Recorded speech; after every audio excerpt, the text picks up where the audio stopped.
On February 28th, the skies over Iran lit up. Amidst a severe military escalation, a coordinated series of strikes by U.S. and Israeli forces began hitting key targets across the country. But beneath the macro-level geopolitics of that day, a deeply localized tragedy unfolded. In the Minab area, the destruction centered on a purely civilian location, the Sadra-e-Tayyaba Girls' School. At this school complex, the war fell directly from the sky.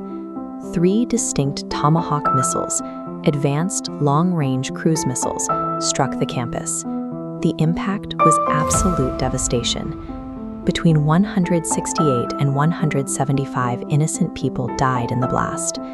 Tragically, the victims were almost entirely young female students and their teachers. Rescue teams arrived to a scene of total chaos. They dug through collapsed concrete and thick, suffocating smoke to pull survivors from the rubble of what was once a vibrant school. The massive loss of children's lives stopped the international community in its tracks. Within hours, the narrative split between 2 possibilities: a horrific mechanical accident or the intentional targeting of a school. The Iranian government refused to let this strike be categorized as standard collateral damage. They bypassed the usual diplomatic channels and took the grievance directly to the United Nations in Geneva. There, Foreign Minister Abbas Araghchi laid out Iran's official stance. He stated that the strike on the girls' school was a premeditated action, executed on the very first day of the conflict, and aimed specifically at civilians. To back this up, Iranian spokesperson Ismail Baghai released raw video evidence of the carnage to the public. He formally escalated diplomatic rhetoric, accusing the United States of a calculated war crime. Iran built a clear, horrific narrative of intentional murder. They laid the evidence out on the world stage, forcing the United States into a corner where a response was mandatory. In the weeks that followed, the New York Times published the findings of an initial U.S. military probe, providing a completely different explanation for the carnage. The defense presented by the Pentagon maintained that the strike was absolutely not a deliberate war crime. They categorized it as a catastrophic accident born out of a severe intelligence failure. The military cited a fatal mapping error. They claimed the actual intended target was an Iranian military installation located directly adjacent to the Sadra-e-Tayyaba school. The issue stemmed from outdated data.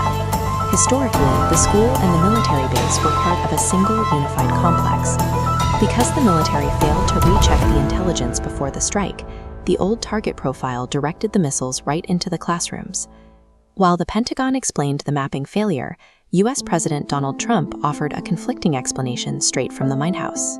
Trump claimed that American missiles had nothing to do with the destruction. He pointed the finger back at Tehran, stating that erratic, inaccurate Iranian missiles had misfired and crashed into their own people.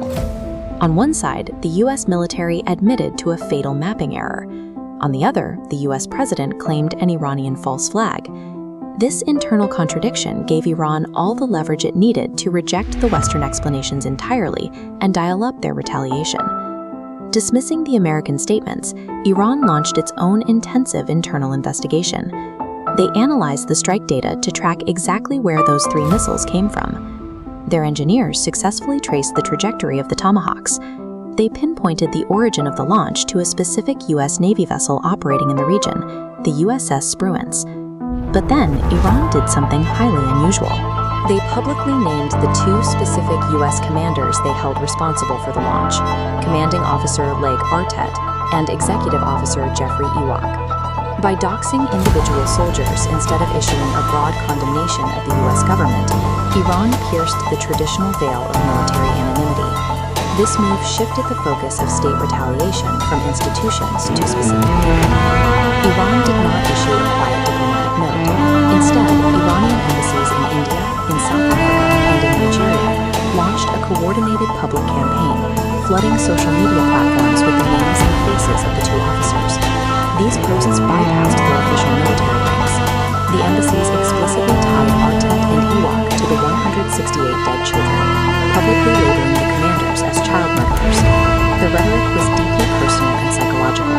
The South African and Nigerian embassies publicly asked if these men had children of their own, how they could look them in the eye, and how they managed to sleep at night. traditional statecraft. It uses state-sponsored public shaming and targeted emotional devastation to directly terrorize individual military personnel on a global stage. The February 28th strike leaves behind two distinct legacies. The first is a staggering, irreversible loss of innocent life. The second is the deployment of a ruthless diplomatic playbook, one where a nation weaponizes its own grief